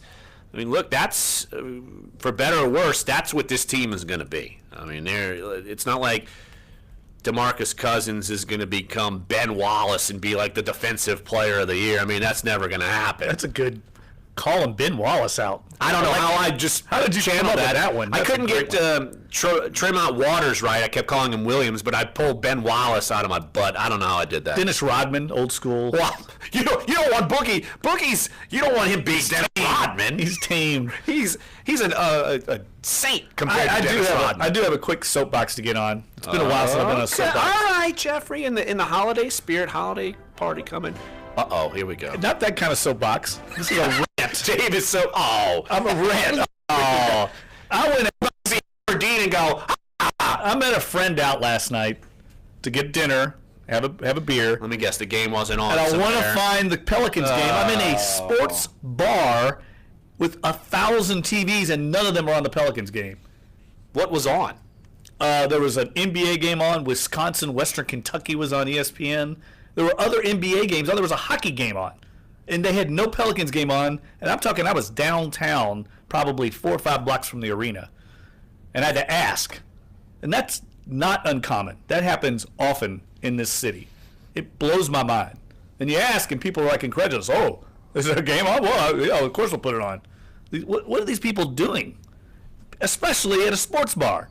It's ridiculous. I've heard this soapbox before, haven't you, Dave? We've heard it before. So it's good that you cut the music off. Yeah. I just think it's ridiculous. We're in a... mad as hell, and I'm not going to take this anymore. That's exactly how I feel. That is Jeff. I got a feeling I am going to have to take it a lot more because we're in this town that doesn't recognize we have an NBA team, a fun, winning NBA team for once. Well, let's go back to Boogie Cousins. You good? I'm fine. I feel a lot better, thanks. And there's your promo. There you go. Good. Let's hear what Boogie had to say because, look, he hit a big 3 basically to seal the deal last night at the end of the game. And Jeff, how much he loves seeing him watch threes, but when he's open, he hits them. He was 2 of 4 last night from three-point land. Just saying. He didn't take 10. He only took 4. That's about right for him. That's what I'd like to see. Well, here's DeMarcus Cousins on the team overall. I just said they shot 52% from 3. Etuan Moore has been shooting 67% from 3 in the last 8 games. Let's hear what Boogie had to say on so many good looks from the three-point line in the last few games as a team. Just moving the ball. Bigs are diving. We attract so much attention when we dive to the rim. And, our guards are doing everybody's doing a great job of, relocating on the outside. And I guess the easy part is just shooting. So. You could tell that, yeah. They're getting open looks and good ball movement. I mean, that's apparent. And when you're in a groove, you're in a groove. You almost wish, though, if you're a Pelicans fan, can't they get in this shooting groove and maybe instead of being 4 and 6 in the last 10 games, maybe be like 7 and 3? You would hope you would have got some more wins out of this offensive explosion for the Pelicans. I'm just eager to see if this continues. This is 3 games in a row now where they've hit over 50% from 3. At some point, there's going to be a dry spell. There's got to be. At some point. I do think that obviously the presence of Davis and Cousins is opening things up for the other players. And to their credit, they're knocking them down. And that gives confidence to Cousins and Davis to continue to pass. And I think last night they set a record for assists. They had 35 assists, which is a team, or at least a season high. And that's an incredible number of assists. Jameer Nelson had 7. Holiday had 8. Cousins had 7. And it was spread out throughout the rest of the team. And here's one stat that I wanted to read off. It really puts into perspective this Cousins-Davis duo and just how rare they are. They each produced at least 25 points and 10 rebounds in the same game last night. That's the 9th time they've done it since Cousins came to the Pelicans. No other pair of teammates in the NBA has done that more than once since Davis and Cousins got together. And they've done it 9 times. So it just shows you what a rare combination we are getting to watch here in New Orleans. No doubt about it, and that's why I think people who are loyalist fans want to see better than 15 and 14, 8 and 7 at home. I mean, that's understandably so. But look, last night, one of the reasons why they kind of got off into a funk early on, too many turnovers from Boogie Cousins. He had 9 turnovers himself. The team had 21. But look, after the game, DeMarcus took ownership of the situation. Here's his thoughts on the team overcoming the 21 turnovers. I'm the main culprit of that. I don't know. It just shows how good we could be if we just cut down half our turnovers. Just got to take care of the ball better, make better decisions.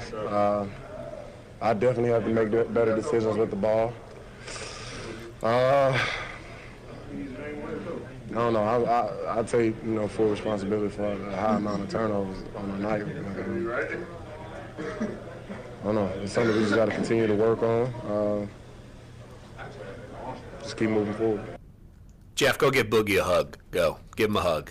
He always is accountable in these post-game interviews. Always. He talks about his technical issues. He talks about his propensity for turnovers. The problem is he doesn't correct it on the court. He continues to make the mistakes, but I like that he's accountable after games like that. He always is there, almost always for the media. I'm talking like if he gets tossed from a game, he might be available the next day. That's the real enigma that is DeMarcus Cousins.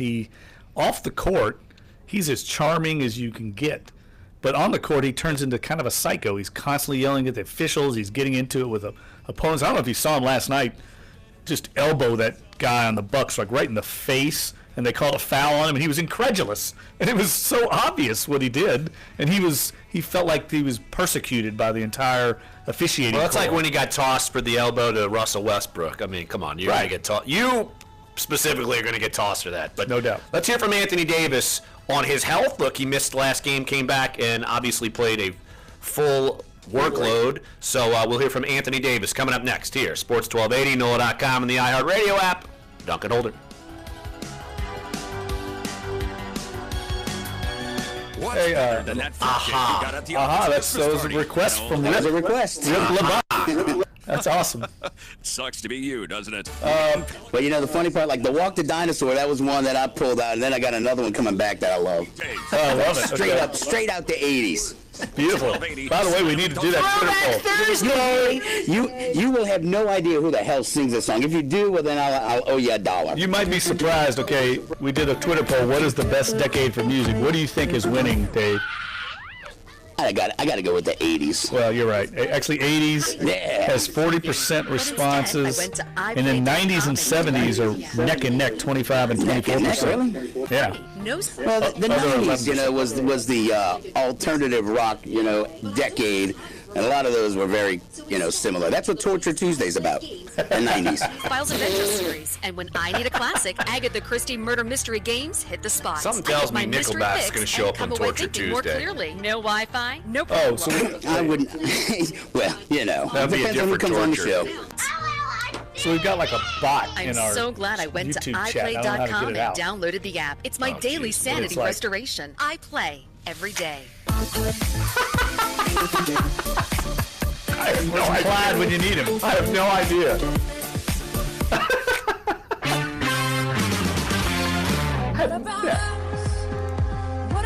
I have no idea how that even happens. A number of musicians and celebrities are reacting to Democrat Doug Jones's Oh, upset win in the controversial Alabama Senate race. After the results were announced, Pink took to Twitter to congratulate Alabama for taking one small step in the right direction for all of us, and added that our voices are being heard. Meantime, John Legend tweeted, "Thank you, Alabama." Cyndi Lauper simply wrote, "I love you, Alabama." And Jack Antonoff tweeted 2 words. Yeah, maybe I'll intro Josh with some Cyndi Lauper. Girls just want to have fun. I think he would enjoy that. Let's do it and just see if he says something. We'll just go play it straight. Okay, there we go. You'd be like, what? We're following the 80s theme, you jerk. Either do that, or it's not 80s, but just do Everybody Hurts. This is Everybody Hurts sometimes. Yes, exactly. Ensemble cast in a motion picture are the So hold Get on. Out, Lady Bird, Mudbound, and 3 billboards We're some outside devious Ebbing, little Missouri. punks. The SAG Awards will be held on January 20th. God, what was it? Who were the Extreme More Than? Oh, yes. I would sing that at karaoke. Ed Sheeran is enjoying Maybe like a a little very Damn successful Yankees. year with What the number did one they sing? album, but Or in a Nelson? recent interview I'll sing he them. said Nelson, yeah. Yeah, the two was pretty collaborating blonde with boys. Eminem. I'm getting all kinds 5 of seconds. Coming back. So 50s, 60s, and 70s.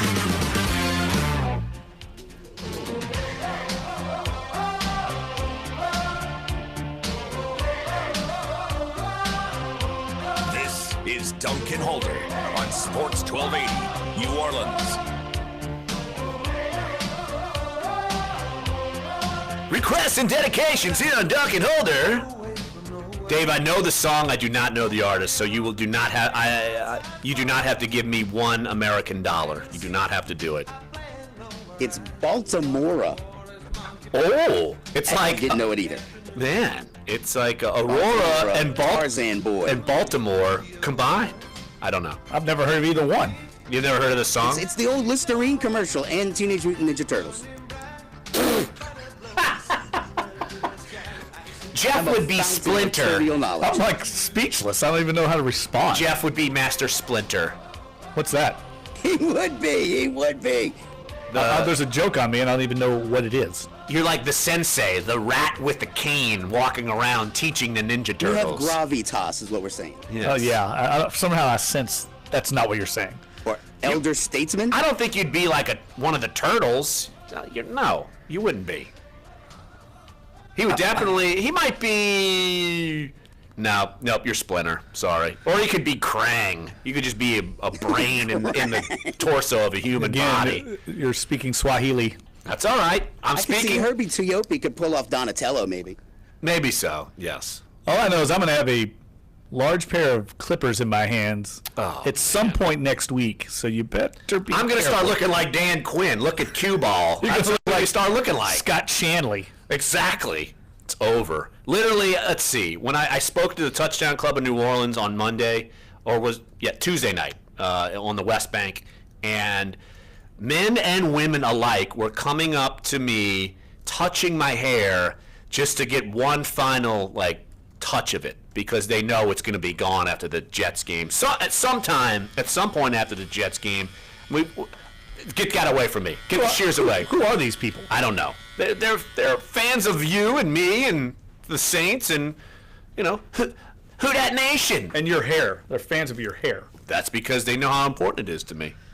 What do you do? You better cherish it for the next week. When it all flies off the ground, once the Saints hit 10 wins, I will bag it up and try to grow another Larry. Let's do that. Are we going to donate it to was it Locks for Love? I don't know if it's enough. I don't think it's enough. I think there's a certain length you got to have so it's feasible. I think all you could make would be. Yeah, it's 12 inches. I looked into it. Yeah, it's not even close. Maybe I'll do that at some point in life, but not now. Because I was thinking Larry's Locks of Love. Right. It rolls off the tongue, but the hair's not long enough. The alliteration. The journalist alliteration writer, Dave. You've got a few days.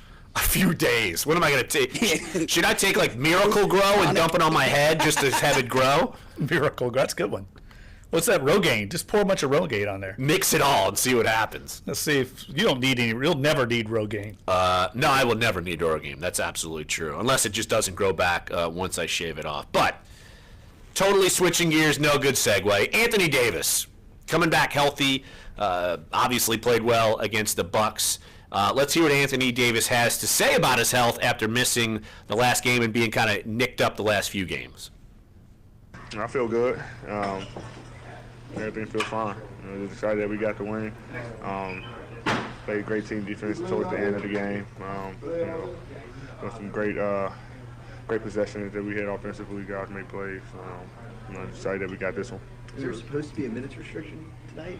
I think so, but I wasn't doing that again. So I guess Anthony's done with minute restrictions. Get him out of his face. He's going to play. Whatever happens, happens. I guess that's a good thing as long as he can make it through the game. Yeah, he looked so much better last night than he did. I think they've got the right mix with him, limiting the minutes. As long as they have one of those bigs on the court at all times, and that's the way the rotation's been working for the most part. They need to, and I know they are. Alvin Gentry and his staff do a great job of limiting the minutes, thinking big picture. It's hard to do, though, when you're in a firefight with a team like the Bucs, and you need both those bigs out there. But the bench is playing well enough to keep them in the game. So when they get to the fourth quarter, like last night, they finished very strong last night. Yeah, Davis had 36 minutes, Boogie had 37. Both shot 10 of 16 from the field. So that's optimally what you want. Davis had 25, Boogie had 26. So I think you're right. And this is a Bucs team that came in, had won 6 of 7. They've been transformed since getting Eric Bledsoe. He's given them now a perimeter threat to go with Giannis and some of the other players on that team. But Giannis is such an incredible talent. Well, one of the adjustments they made was putting Davis on Giannis. Let's hear what Anthony Davis had to say about having to defend the Greek freak. Nah, like you said, I was just trying to be more physical. Of course, he, very tough to guard. Push the ball in transition. I just tried to make him shoot all the time. He made some, but we were living with it. But I just tried to keep him outside the paint, honestly. But it was tough because we was kind of switching some of the stuff, and he was able to post off guards, so I was just trying to show my presence. But just for me personally, I was just, anytime you put some transition, just try to be physical with him and make him make a tough shot. And he went 13 of 24 from the field, 9 rebounds, 5 steals, ended with 32 points. But Giannis -7 in the plus-minus. So, look, he got his, but they were still able to shut some other guys down. I think that was a big key for the Pelicans win. Also, of course, the ball movement, so many assists. Let's hear what Anthony Davis had to say on such a high team assist total in the win. Well, we know that this team likes to load up a lot, and then when you move the ball 3-4 times, they kind of get in a scramble mode. So that's all we want to do, is drive the basketball. If you swing it, either shoot it or drive it or pass it right away. So we try to make quick decisions. Guys, been making shots, the past 5-6 games. Guys just continue to make shots tonight. One more from Anthony Davis. Let's hear what he had to say about the Pelicans' ability to bounce back from losses. Of course, we hate to lose, but we know any point in time, you lose 2 in a row, maybe even 3, you can be, go from 6 to 12. So, we just try to bounce back from loss, learn from them. We learned a lot from that Houston loss, and just want to come in and get this one. Of course, try to put a winning streak together, but we try not to lose 2 in a row. And we'll see if they can keep a streak going, because it's been the last 10 games. You had the 3-game losing streak, then it would be win 1, lose 1, win 1, lose 1, win 1, lose 1. So obviously you got to stop that pattern, and they're going to have to do it at Denver up next, a team that blew them out in their house the last time they played there. I'm curious to see how they respond to that game. And I think Jokic will be back for this game. He wasn't there last game when the Pelicans had their way with him in New Orleans. So it'll be a different challenge. And Denver's you always have that altitude factor when you play out there. Teams have trouble getting their breath in the second half. There's been a lot of stories done on that. The Nuggets have a huge advantage in second half scoring because people just frankly can't get their lungs under them in that short period of time, get adjusted to the altitude, and kind of wear out in the second half. Can't get their legs under them. The shooting percentages go down. But that one thing I would say the Pelicans should have an advantage is with those 2 bigs, they can go inside, maybe counteract that disadvantage of playing out there. No doubt about it. Let's take a break right here on the show. When we get back, we will turn our attention to the Saints. Of course, they're going to be taking on the Jets. We will have Josh Katzenstein from NOLA.com and Times-Picayune. We will talk with him about that. Of course, the health to Alvin Kamara, front and center. Also, some of the other injury news. And Josh had a chance to actually catch up a little bit with Alex Okafor. He was in the locker room yesterday, and someone who doesn't sound like he wants to leave New Orleans anytime soon. But the Saints are dealing with a couple of injuries at defensive end, so we'll talk with Josh about that coming up next here. Sports 1280, NOLA.com, and the iHeartRadio app. We're Dunc and Holder. Dexy's Midnight Runners. I do not know who sings that. I know the song.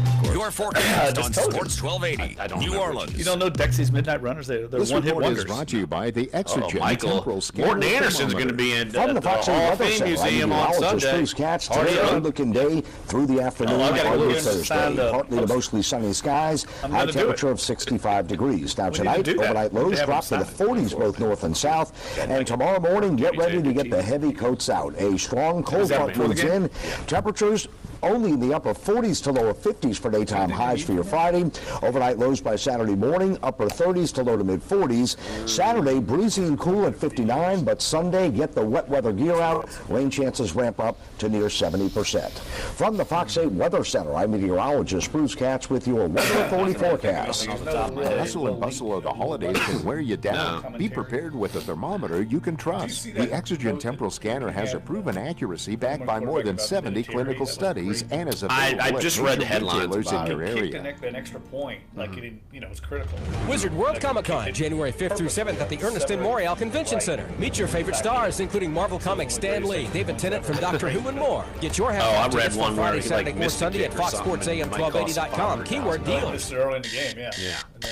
Ever dream of controlling your alarm clock without getting out of bed? The iHome Voice bedside clock system featuring Amazon Alexa voice service makes this dream a reality. Now you can ask Alexa to set or snooze your alarm, play your favorite radio stations on iHeartRadio, control your smart home devices like iHome smart plugs, and so much more.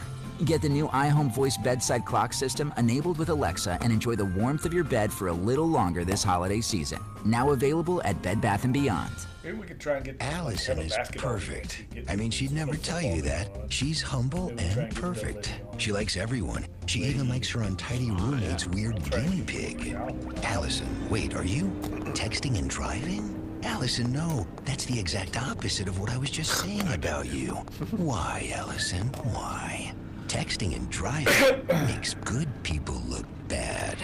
Visit StopTextStopWrecks.org. Brought to you by the National Highway Traffic Safety Administration and the Ad Council.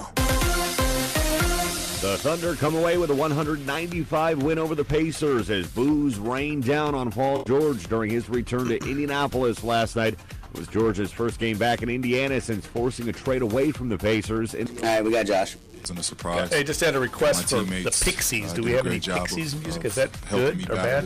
This one tonight.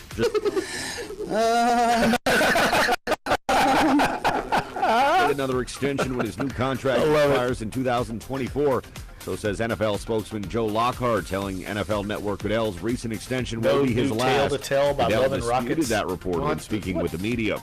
On the field, big excitement in Green Bay with number 12 back to the pack. Where is my mind by the Thursday, Pixies? not obscure song Thursday. Where is my mind by the Pixies? Carolina. Baseball's winter meetings wrapped today. That doesn't even remotely ring a bell. Where is my mind? And they actually asked for you, Dave. Man. Oh, okay. Okay. All right, here we go. We're coming back. NBC News Radio.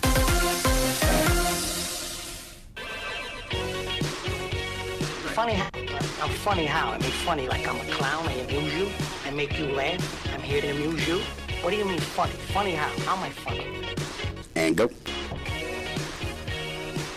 Welcome back, Duncan Holder. Joining us on the show, like he does every Thursday. Josh Katzenstein, NOLA.com, the Times-Picayune, joining us right here on the show. Josh, how are you, buddy? You good? Everything's okay with you? Good. Shout out to Goodfellas. There you go. Do I amuse you? Am I a clown? You good? Just don't shoot Spider in the foot and you'll be all right. All right? Just don't do it. No, it's funny. It's a big hat. It's funny. Right.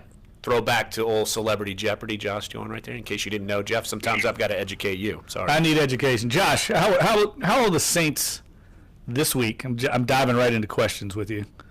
The locker room yesterday, are they focused on this game, or is this the so-called trap game that everybody's worried about?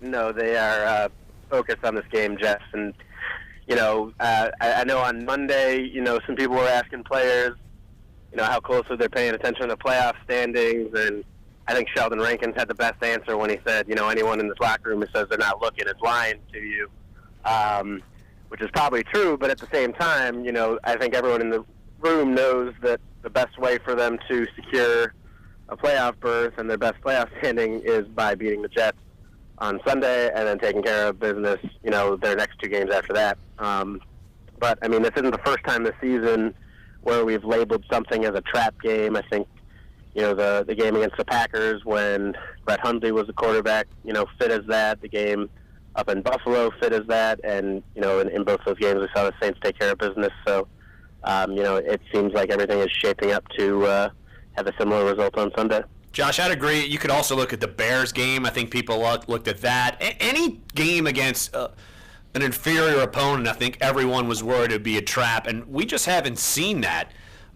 from the Saints this year. And I think just from everything we've seen, that this team doesn't approach a game as far as taking it back a notch or something like that. I almost feel like because of the youth of the roster, it's almost like they don't know any better. They only know kind of one way to play, and that's kind of play your tails off, and I think that's an encouraging sign for the Saints. Yeah, I think that's probably a fair assessment. And I don't know, why maybe the Saints were falling into those traps in the past, but certainly, they have the right mix of young guys who haven't been a part of, the 3-year losing streak or were only a part of a short time. And then you've got old guys that are just so hungry to win that they're not willing to, let those, young guys rest on their laurels. And it seems like everything's working for them, at least so far. Josh, I know you've got a story either working or posted while we're on the show. I tried to tease it last week. He told me not to do it. Oh, sorry. About Mike Thomas, right? Good. Oh, this story I guess you could tease. Yeah, thanks. Oh. Mr. Jump In. Preemptive jump. Aren't you doing something on Mike Thomas and his Pro Bowl prospects? And I think it's pretty astounding. Larry and I were talking earlier. They've never had a wide receiver make the Pro Bowl in this prolific Drew Brees, Sean Payton era. It's almost mind-boggling. But I guess who are they going to beat? Who is Marcus Colston going to beat out? Larry Fitzgerald, Calvin Johnson. I mean, I guess he was kind of up against it. But it certainly seems like Mike Thomas has got a great shot. Well, he certainly has a great shot. I haven't seen the latest, balloting to see where he's ranked. But I think the one thing that hurts him is that in some ways he's so similar to Colston in that he's just this quiet, low-key guy, and he's not, he just goes about his business a certain way that, he's not garnering all the attention, of guys like Odell Beckham or Antonio Brown. And I mean, there's a stat, floating out there that, Michael Thomas, I think he's 5 catches away from 90 receptions, and if he gets there, which obviously with 3 games he will, he'll be just the second wide receiver in NFL history to have 90-plus catches in his first 2 seasons. Odell was the other one, and, when you look at those 2 guys, I don't think Michael Thomas has gotten a 100th of the publicity that Odell Beckham has gotten to this point, and maybe that's because people like me aren't writing him about it enough. I even asked Drew Brees something, along those lines, and he's like, well, isn't that your guys' job to blow them up? But, I mean, I think it's just that, he's sort of like this anti-diva kind of guy, and he hasn't had, the 250-yard game. I mean, he's really only had, I think, one, true, incredible highlight, which was that pass that he caught off the, helmet of a defender against the 49ers last year. So I think a lot of people just see, the steadiness and maybe think that it's, not that he's doing anything incredible, but ultimately when you look historically, he is. So, we'll see, how the voters, decide, I mean, the fact that he can be top 10 in the voting by the fans, and you would think that he'll get some love from coaches and players, that might be able to get him in there. But I think the other thing he's battling is, if you're not top 3 in statistics, then it sort of becomes a popularity contest. So, we'll see just how popular he is. Josh Katzenstein, NOLA.com, and the Times-Picayune. Jonas right here on Dunc and Holder, of course, covers the Saints along with Herbie Teope. And Josh, you look at the injury front. You were on top of this right away with getting the scoop from Alvin Kamara that he planned on playing. Sean Payton this morning saying essentially the same thing, that they figure that Alvin Kamara is going to play. Obviously, great sign for the Saints. But let's look at some of the other injuries. You got to worry about Andres Pete, Senio Kelemete, some of the wide receivers. Just kind of lay out the groundwork and maybe your expectation for some of these players to play or not to play against the Jets. Well, based on our reporting and other reports that are out there, Trey Hendrickson will probably be out for a few weeks, and I think that's a bigger injury than a lot of people are giving it credit for. I mean, even if he's playing 25 snaps, I mean that's a lot, for someone in his position. So without him, it'll be a lot more Halohi Kakaha. I think we'll probably finally see Al-Qadim Muhammad. So all the fans who are obsessed with his ability to get sacks against offensive, third string offensive linemen in the preseason, we'll finally get to see what he can do against some better talent. And then AJ Klein is also reportedly going to be out for a couple weeks, and he didn't practice yesterday. So I imagine that that report could end up being true at least for this week. And then Ted Ginn is one that we don't really know. He's told me a couple times after the game and then on Monday that he was, fine, but he sat out with a rib injury after taking that, really hard hit late in the game against the Falcons. And then, there's a bunch of guys that, are listed as limited and full, but I think, pretty much everyone else should be good to go because, whether it's Pete or Armstead or Kamara or Kelemete, the fact that they're out there, on Wednesday is always a good sign, that as long as there's not a setback that they should progress fine and, ready to go on Sunday. Marshawn Lattimore's not even listed with an injury, so I think, we can stop talking about him, at least for a little bit on the injury front. Getting those injured players back obviously is going to help the Saints on both sides of the ball. But one thing that we've been getting questions about on the show from listeners and even from fans in general that I don't really have the answer to right now is the Saints' third down problems. I think they're 38% conversion rate right now. Last year they were 48%. I don't think you can chalk it all up to not having Brandon Cooks. What do you think it is, Josh? I mean, I know that some of the players in the locker room have talked about it's been a year-long point of emphasis, and it doesn't seem to have really made much progress. It's pretty simple. It's just execution. We could break down, all the personnel. Is this guy getting separation? Is this guy running the wrong route? All this stuff. But, ultimately they've had chances, to convert all these third downs, and it might be the play calling's wrong at the right time. So, just everyone needs to be better on third down. And really, I think that's a stat that's sort of overblown in terms of importance because, you look at the percentages and, if a team on its first drive converts all 5 of its third downs, then by the end of the game, its third down percentage might be, really high, even though, it might have failed on its last 4 third downs and gone 3 and out in its final 4 drives and then lost the game.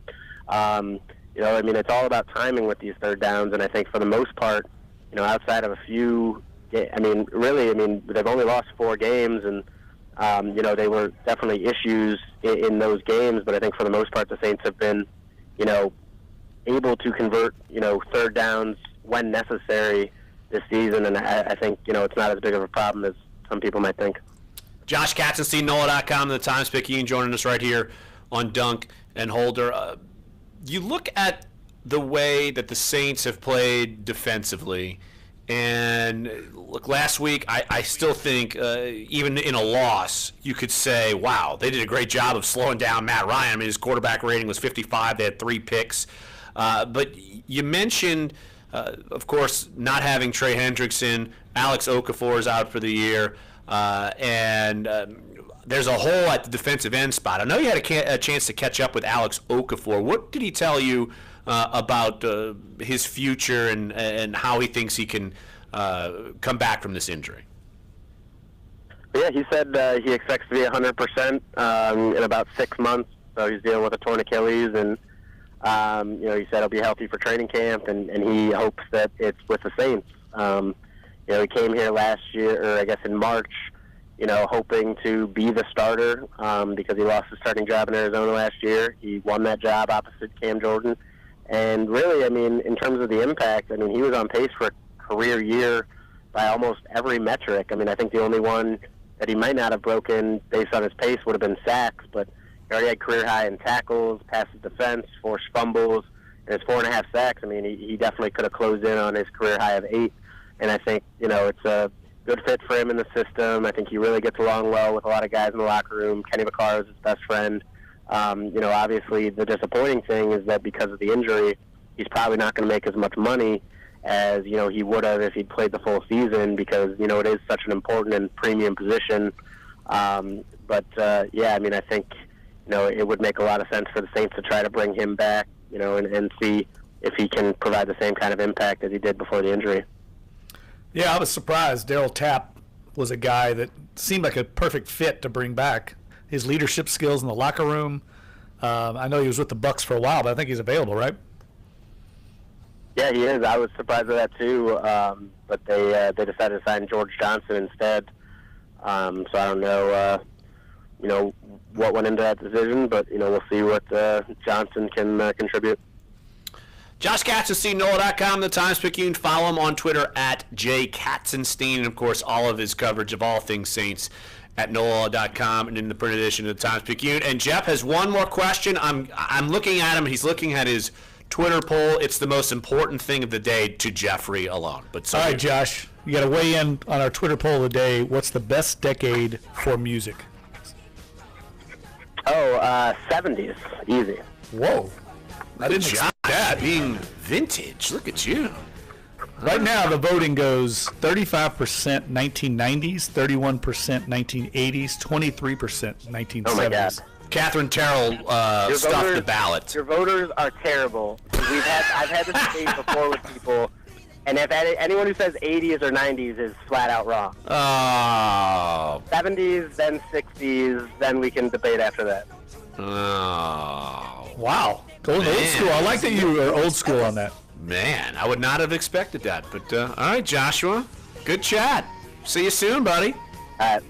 Thanks, Josh. Talk to you later. Yep, Josh Katzenstein. One more segment. And, Jeff, I dove into the third down statistics. I will bring you that in our final segment. And I'm basically giving away part of my 1st and 10 column. But so what? Let's just do it. Here, Sports 1280, NOLA.com, and the iHeartRadio app. Dunc and Holder.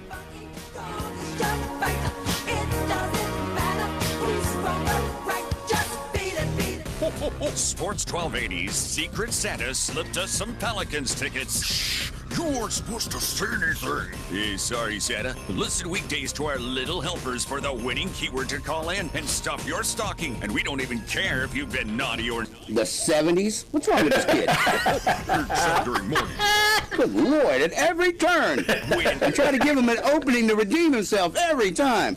Games on News Talk 99.5. He's misguided. You are an O. And misunderstood. These kids today. AT&T is here. That's my for your family's holiday road trip.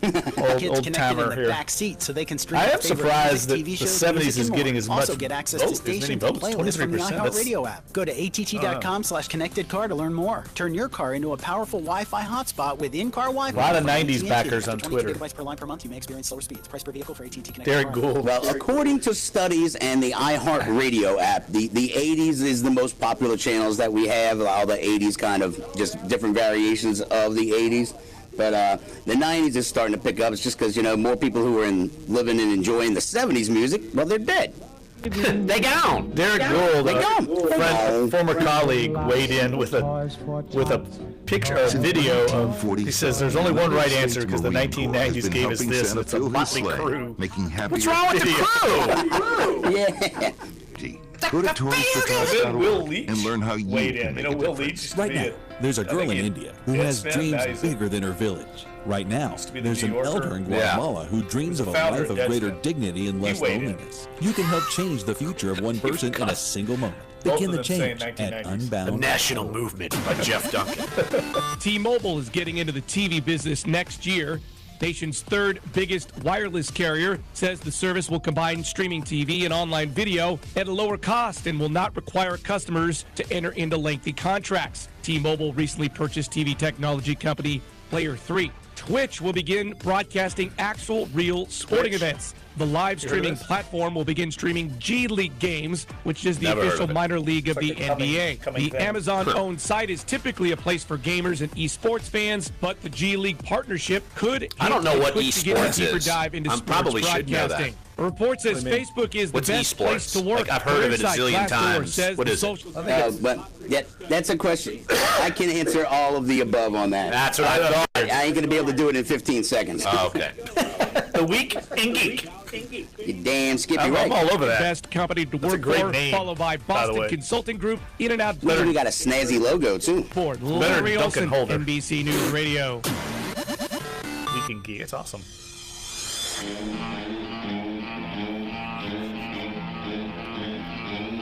This is Dunc and Holder on Sports 1280, New Orleans.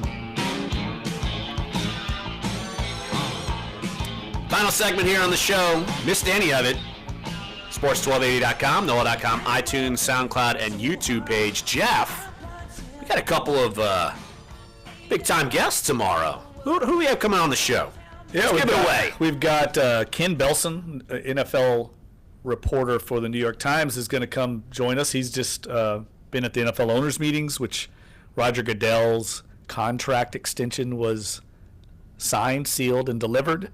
I know a lot of people in New Orleans are not happy about that, but Roger Goodell will be the commissioner now for, 5 more years through 2024, I think it is? 5 more years, yes. And Ken was all over that story. He's reported on it throughout the negotiations. So Ken's going to weigh in. He's on his way to Vegas.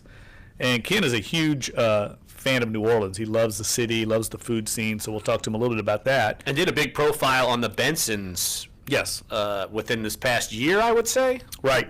Yes. Yes, and so we haven't had Ken on the show, so this will be his debut. And then Tracy Porter, former New Orleans Saints cornerback, Super Bowl hero. I've heard of him once or twice. Yes, he's got a great charity event coming up, Christmas holiday event on Monday. We'll talk to him about that and also get his thoughts on the Saints. And I would love to hear what he has to say about Marshawn Lattimore.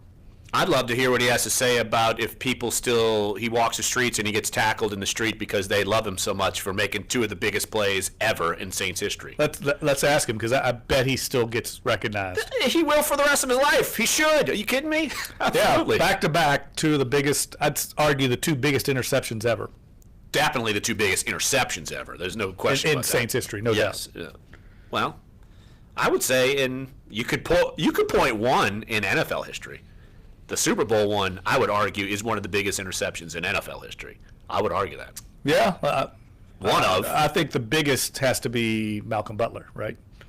Yeah, it's probably up there. But that's probably right. It's got to be a top 5. Yes. Because it sealed it, whereas Butler's kind of won it, but Butler saved it, yes. I mean, it was over if he doesn't make that play. But the Porter one, I don't know. I'd like to get your thoughts on this. I never felt like the Saints were going to lose that game, though. I know a lot of people saying that saved the day because the Colts were driving. I didn't feel that, at least when I was at the game. I felt like they might score, they might not, but I felt like the Saints were in control and were moving the ball on offense, and they were going to win even if the Colts scored. I didn't feel like that saved the day. I didn't feel like that in the first half. It felt tenuous, even though the Saints kind of hung in there.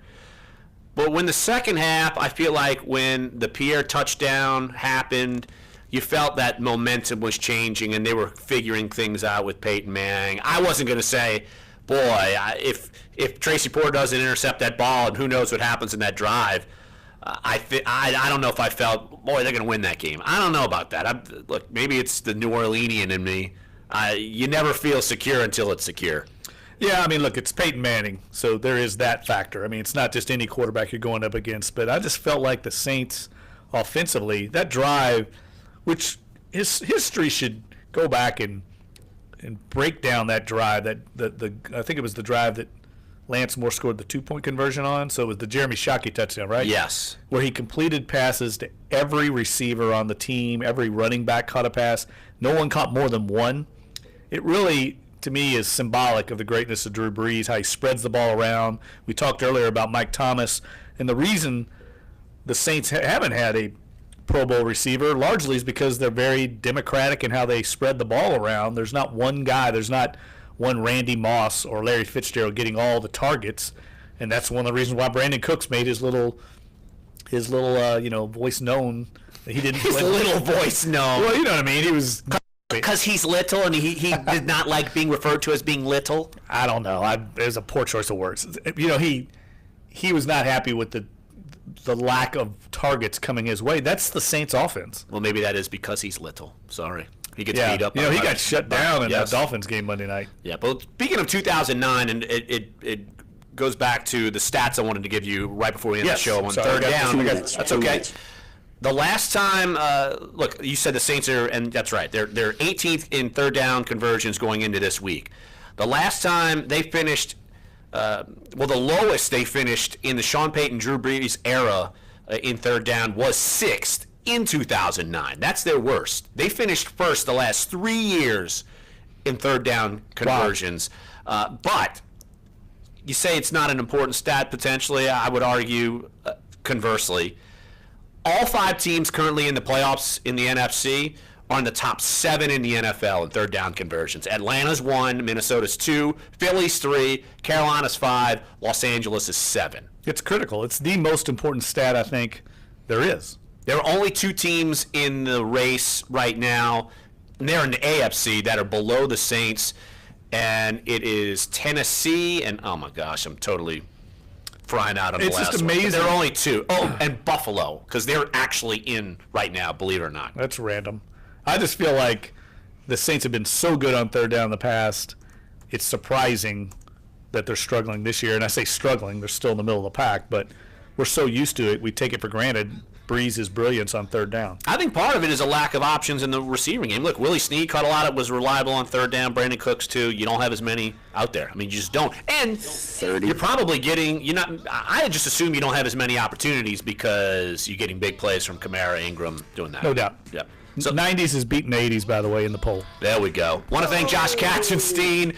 Don't forget tomorrow, Ken Belson from the New York Times and Saints legendary cornerback Tracy Porter will join us. So, Dave, appreciate you spinning the tunes. Thanks, Dave. 10 seconds. We'll be back here tomorrow on a Friday edition of the show. So come on back. Sports 1280, NOLA.com, and the iHeartRadio app. We're Duncan Holder. Eddie Grant. Got any music lovers on your holiday list? You can. All right, guys. Thanks, bud. Thanks, bud.